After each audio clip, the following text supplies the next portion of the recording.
DMTV Info, votre chaîne d'information en temps réel. La politique, la santé, le sport, les faits de société, la musique, les rumeurs et bien plus encore. Vous découvrirez cela dans notre chaîne DMTV Info.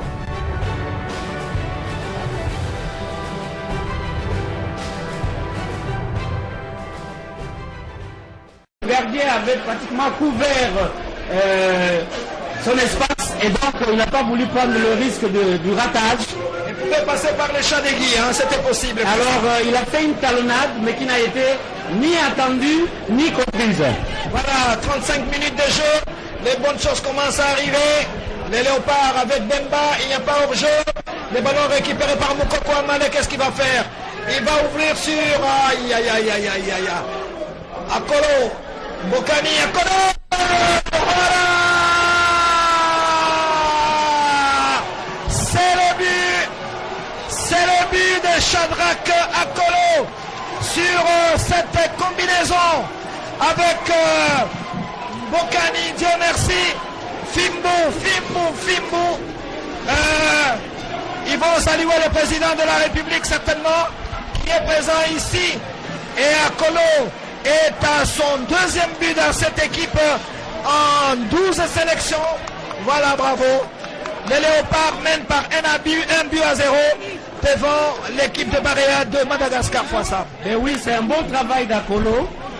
Il s'est battu pratiquement seul, récupérant et prenant l'initiative carrément d'envoyer les ballons au but, et en vue la position défavorable du gardien malgache, et lui il a tiré profit de cela, et c'est le premier but de quelqu'un qui n'est pas souvent pointé parmi les possibles buteurs. Voilà, 26 ans, ce jeune garçon, 1m72, ah oui, qu'il a été repéré par le football club Sion.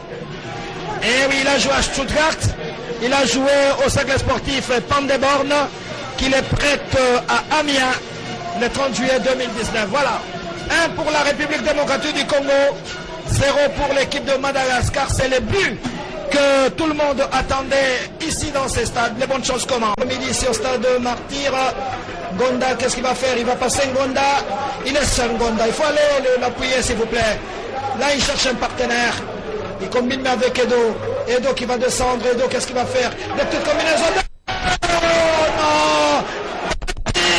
Absolument.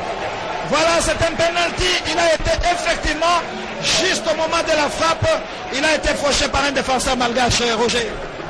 Oui, il a suivi l'action, il vient de loin. Bon, il croyait, il s'est appuyé sur un de ses coéquipiers. Et au moment de la frappe...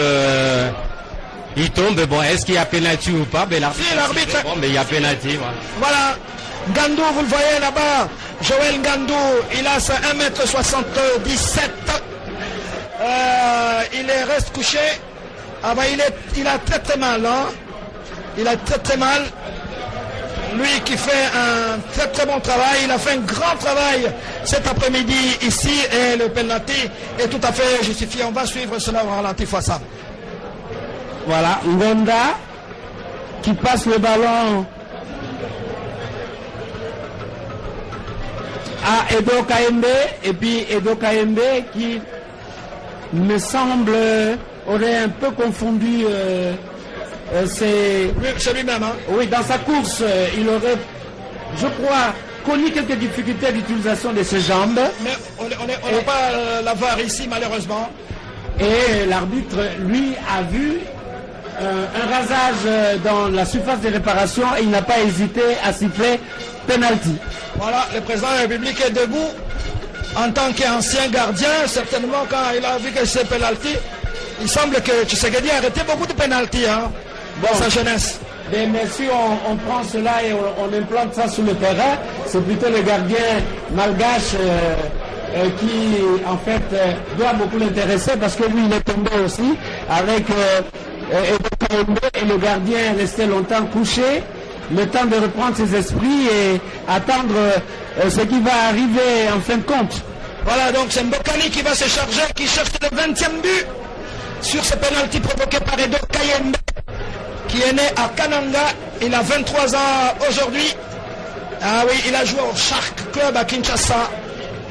Il a joué à Anderlecht, ensuite à Dynamo Zagreb, et aujourd'hui il est à Kass Epen jusqu'en 2023. Alors Mbokani Bezoua, le meilleur buteur congolais pour ce penalty. Il a marqué contre la Tanzanie, il a marqué contre le Bénin, il va marquer contre... Voilà, 20e but. 20e but. 20e but de Mbokani, meilleur buteur congolais. Ah oui, bravo, le président de la République est content, tout le monde est content. C'est bien parti pour le Léopard, Roger. Ben, c'est une bonne chose, hein. Ce penalty est bien tombé, donc maintenant, on ne tombe pas dans la facilité, restons concentrés, le match est loin d'être terminé. Voilà, Foissa, mérité, le penalty, il n'y a pas le VAR comme en Europe pour vérifier, même enfin, le penalty a été accordé. Mais à partir du moment où il y a eu un mouvement qui provoque et qui amène vers une situation inextricable, il faut considérer que c'est déjà bien. Parce que vous aviez dit que l'équipe manque d'animateurs. Et on a besoin justement de ce genre de baroud sous le terrain parce que ça complique quand même la tâche aux adversaires. Voilà. Au moment que ça arrive, c'est une bonne chose. Au moins là, la chance tourne. Donc là, on a ces chances-là. Ben, il faut continuer. Restons concentrés. On reste concentré à 2-0, à 10 minutes de la fin du match. République démocratique du Congo 2, l'équipe de Madagascar 0. La RDC, mine de rien, est en train de se relancer dans ses éliminatoires de la Coupe du Monde Qatar 2022. Au milieu du terrain, Edo Kayembe qui a fait... Vous êtes sur DMTV, bonjour ou bonsoir, tout dépend de l'heure à laquelle vous nous suivez. Tout plaisir est pour nous de vous retrouver, mais surtout de savoir que vous êtes nombreux en train de suivre votre chaîne YouTube DMTV. DMTV qui vous propose l'actualité, vous propose également des analyses et des réflexions sur des sujets d'actualité, sur des faits sociaux ou tout simplement sur des réalités que nous observons ici chez nous en République démocratique du Congo. Heureux qui, comme les léopards, auront gagné leur pari, à moitié bien évidemment, puisqu'il fallait le faire. Et les léopards de Hector Raoul Cooper l'ont fait en remportant leur match contre les Baréas du Madagascar. Il faut signaler que cette équipe du Madagascar qui a eu à perdre lors des deux premiers matchs, d'abord à domicile face aux écureuils du Bénin, ensuite en Tanzanie face aux Taifa Stars de la Tanzanie, n'avait perdu que par un but d'écart jusque-là. C'est pour la toute première fois que les Baréas de Madagascar sont battus par 2 buts d'écart et pour la première fois que la République démocratique du Congo inscrive 2 buts alors que Dieu merci Mbokani n'a pas ouvert le score sur une passe de Cédric Bakambu. Quelqu'un me disait en tout cas que Mbokani n'ouvre pas le score sur passe de Cédric Bakambu, sinon le match va se terminer par un but partout. Vous savez, en République démocratique du Congo, nous sommes trop superstitieux. Nous regardons trop souvent vers la montagne. Celui qui a compris a compris. Bien évidemment, nous allons tenter quand même de faire une petite lecture de ce match que nous avons vécu hier, jeudi 7 octobre 2021. Un match qui aurait pu tourner à la catastrophe pour la République démocratique du Congo n'eût été la complaisance de l'arbitre angolais. Nous devons avoir l'honnêteté de le reconnaître. Nous pensons que ceci devrait servir de leçon pour que le staff technique puisse rectifier le tir. Combien de fois des journalistes sportifs, combien de fois des observateurs ont fustigé la présence de Christian Luyindama dans l'axe central de la République démocratique du Congo. Le boss, je suis désolé de le dire, mais il ne rassure pas, il n'est pas serein en défense et dès la première minute n'eût été la complaisance de l'arbitre, le Madagascar aurait dû bénéficier d'un penalty consécutif à une faute sur leur attaquant, faute de Christian Luyindama qui se trouvait être le dernier défenseur et par la même occasion Christian Luyindama aurait dû être expulsé et ceci en tout cas aurait fait que le match aurait pris une autre tournure et la République démocratique du Congo se serait mis en difficulté. Heureusement, pour nous en tout cas, l'arbitre était un tout petit peu complaisant et cette action est vite passée. Et c'est vrai aussi qu'en début de cette rencontre, c'était les Malgaches qui avaient le pied au ballon et ces derniers en tout cas procédaient par des courtes passes qui arrivaient aussi, des combinaisons qui marchaient. Pourtant, cette équipe a été amputée de 6 joueurs, dont 3 avaient été écartés du groupe, un choix de l'entraîneur des Baréas, et 3 autres finalement blessés, 6 joueurs absents, mais les Baréas ont joué comme si il n'y avait pas d'absence. Ils ont mis en difficulté les Léopards pendant près de 30 minutes où les Léopards avaient du mal à avoir le contrôle du ballon, et ce sont des Malgaches finalement qui vont se donner en tout cas un peu plus d'occasion avec plusieurs tirs cadrés que sortait notre gardien de but Joël Kiasumwa. Et même rappelez-vous de ce tir où il repousse le ballon encore vers son axe et qui a failli nous coûter. Heureusement que le premier à venir vers le ballon c'était un Congolais, un défenseur, et qui a dégagé le ballon. Donc voilà, on s'était mis un tout petit peu en danger, mais petit à petit la mayonnaise commençait à prendre dans une équipe un tout petit peu remaniée par Hector Raoul Cooper qui a eu à introduire 3 nouveaux joueurs par rapport à son effectif qui commence le match d'habitude. D'abord dans la défense du côté gauche, nous avons Fabrice Ntsaka, la latérale gauche de Besiktas, et bien sûr dans l'axe central, Chancel Mbemba revient dans l'axe central, puisque avec les 2 premiers mois d'Hector Raoul Cooper, il était utilisé plutôt comme milieu défensif, et là il revient dans l'axe pour pallier à l'absence de Marcel Tisserand. Il joue avec Christian Lundama. Du côté droit, c'est l'incontournable, Dieu merci, Moukoko Amaledi Soso. Au milieu des terrains, il y a un qui fait également son entrée, c'est Samuel Bastien, qui va donc compléter ce milieu de Samuel Moutoussami et de Shadrach Akolo, bien évidemment, et donc il y a eu aussi Edo Kayembe de KS Eupen en Belgique qui a complété ce milieu de terrain. Évidemment, en attaque, nous avions ce duo composé de Cédric Bakambu et de Dieu merci Mbokani. 4-4-2, le système privilégié d'Hector Raoul Cooper. Est-ce que ça allait marcher avec ces 3 changements? C'est vrai qu'on a senti des faiblesses dans certains compartiments. Je dirais le compartiment de Fabrice Ntsaka notamment, ça ne marchait pas, il n'alimentait pas en tout cas l'attaque, et Fabrice Ntsaka sur le plan défensif, il n'assure pas trop non plus. Je ne l'ai pas senti vraiment, je n'arrive pas à comprendre ce qui se passe avec ce joueur. Pourtant, du côté de Besiktas, il évolue quand même plutôt bien. Alors évidemment, la paire, Dieu merci, Mbokani et Cédric Bakambu a marché. Cédric Bakambu, qui aime la profondeur, a été servi à plusieurs reprises, mais Bakagol, comme on aime bien l'appeler, c'est comme disait en tout cas quelqu'un, et c'est comme s'il commence à avoir peur du poteau, il commence à avoir peur du goal, d'inscrire un début. Bakagol veut devenir plutôt meilleur passeur des Léopards. On n'arrive pas à comprendre. Avec un ballon où il peut convertir en but, il préfère donner en retrait pour chercher peut-être Dieu merci Mbokani qui n'était pas là, et malheureusement on a perdu le ballon. Alors le but va venir d'une action du côté droit. Dieu merci Moukoko Amale qui est à la limite du hors-jeu, reçoit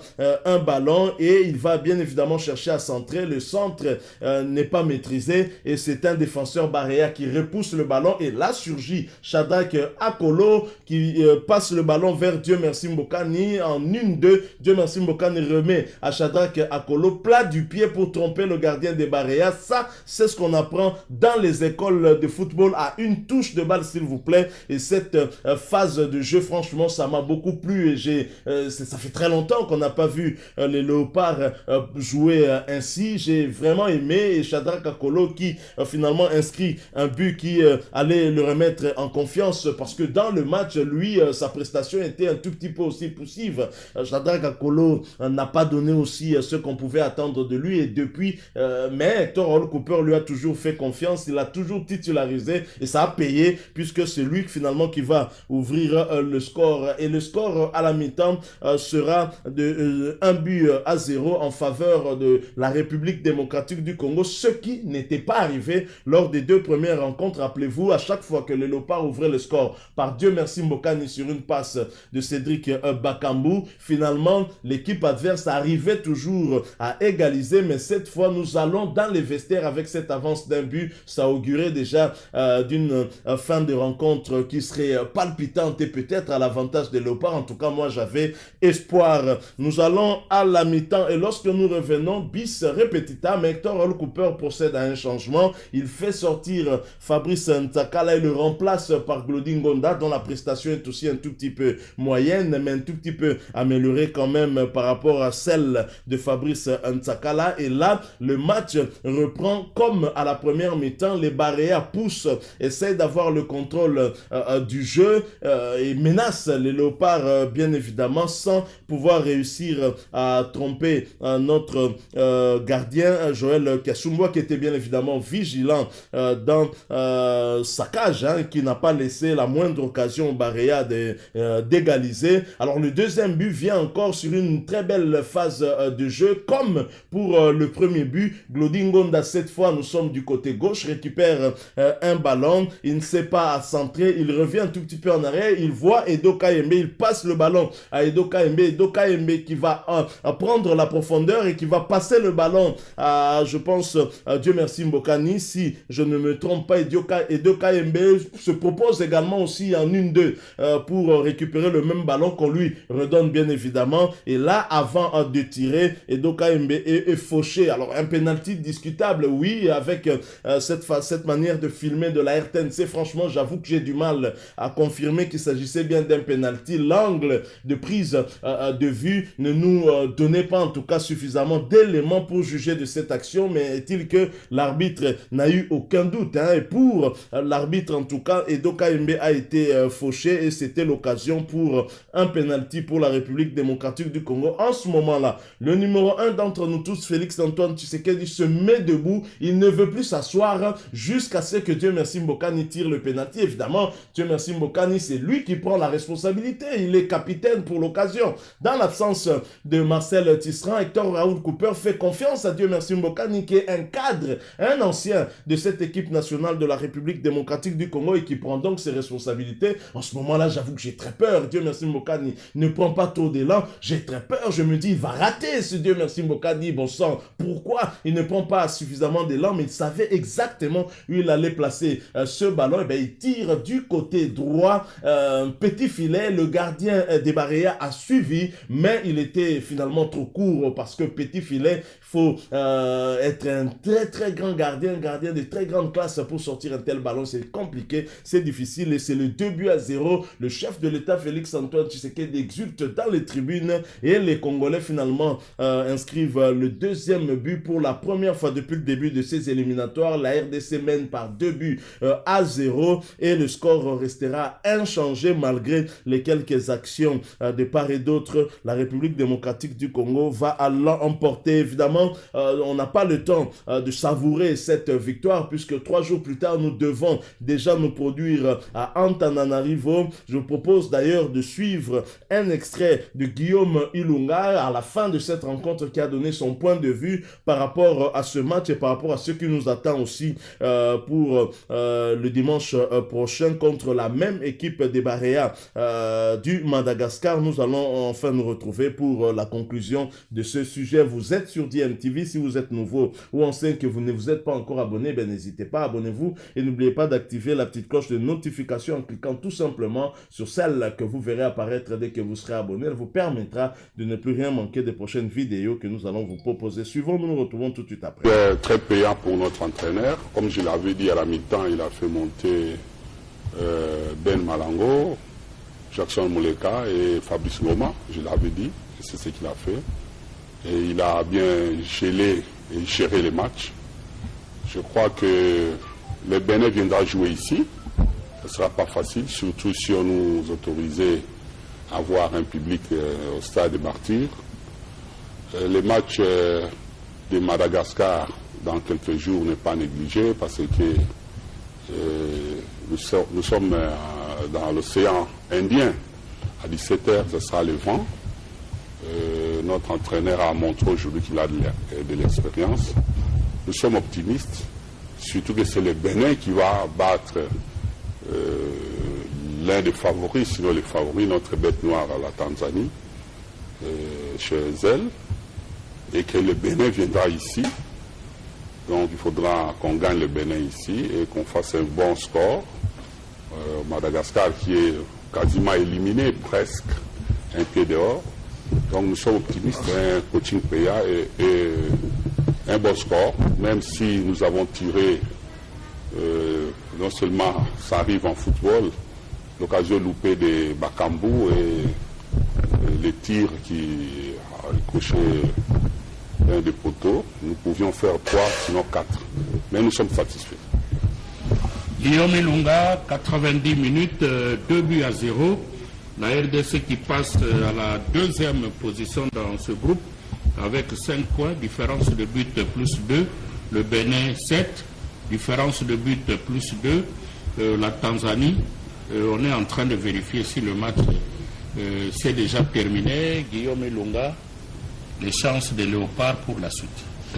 La suite, c'est question de jouer beaucoup plus sur la récupération. Là, après ce match, c'est la médecine qui doit vraiment beaucoup plus jouer au niveau de la récupération physiologique parce que nous allons jouer après 72 heures pour aller jouer à Antananarivo, chose qui ne sera pas facile. Je crois que c'est comme ça qu'on doit vous dire. L'entraîneur a été très sage de faire reposer certains cadres, notamment Bakambu et Mbokani, pour qu'ils arrivent à souffler. C'est au niveau de l'intensité sur le plan physiologique et surtout ne pas permettre à ce que les Barayas fassent le jeu pour nous faire douter et nous faire reculer. Je crois que le match de Madagascar, c'est un match qui pourra déterminer la suite de notre compétition. Je crois que tout reste encore permis. C'est à nous de capitaliser beaucoup plus, jouer sur une bonne récupération, surtout parler aux joueurs que c'est maintenant ou jamais que ça peut se dessiner pour. C'est donc à Dar es Salaam, on a le dernier résultat, le Bénin l'emporte sur la marque d'1-0. Donc la situation telle qu'on l'a donnée n'a pas changé. Monsieur Anatole, vous allez partir peut-être en quelques secondes. La santé de votre club parce que vous êtes membre du Conseil suprême. En tant que membre du Conseil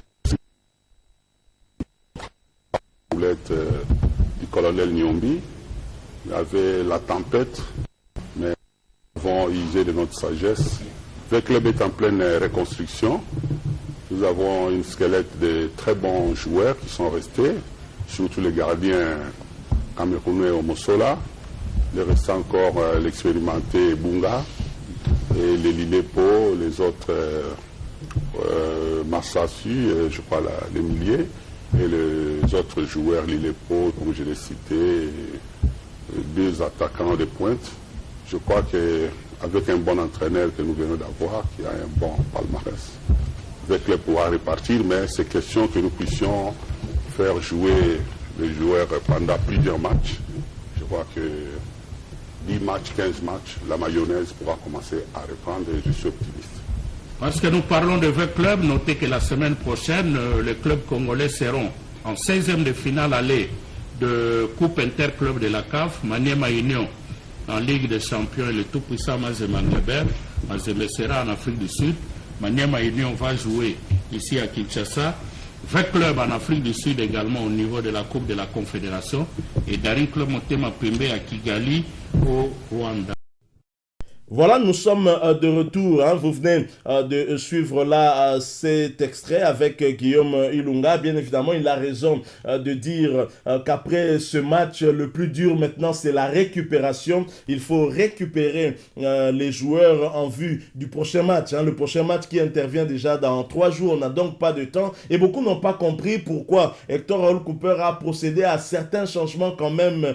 C'était, je pense, stratégique, tenant compte du match retour aussi. Beaucoup ont dit que Cédric Bakambu n'était pas content lorsqu'on l'a changé. Je pense que Hector Raoul Cooper l'a fait sciemment. Il fallait le reposer un tout petit peu parce qu'il y avait aussi le match retour. Entre-temps, il y avait des joueurs qui pouvaient faire le travail, qui pouvaient continuer à faire le travail, notamment Ben Malango et Jackson Muleka qui ont joué ensemble. Et j'ai aimé aussi cette phase de jeu. Et Ben Malango qui avait cherché aussi à passer le ballon à son jeune frère Jackson Muleka pour qu'il inscrive le 3e but de Léopard, même si ça n'a pas marché, mais la volonté y était, ce qui était une très très bonne chose. Alors dans ce groupe J, un groupe où les Congolais auraient souhaité que la Tanzanie et le Bénin fassent plutôt jeu égal, ça nous aurait mis tous à égalité des points, 5 points, mais le Bénin s'est voyagé. Le Bénin avait déjà remporté son premier match à l'extérieur contre le Madagascar. On pensait que c'était un hasard, et ben non, le Bénin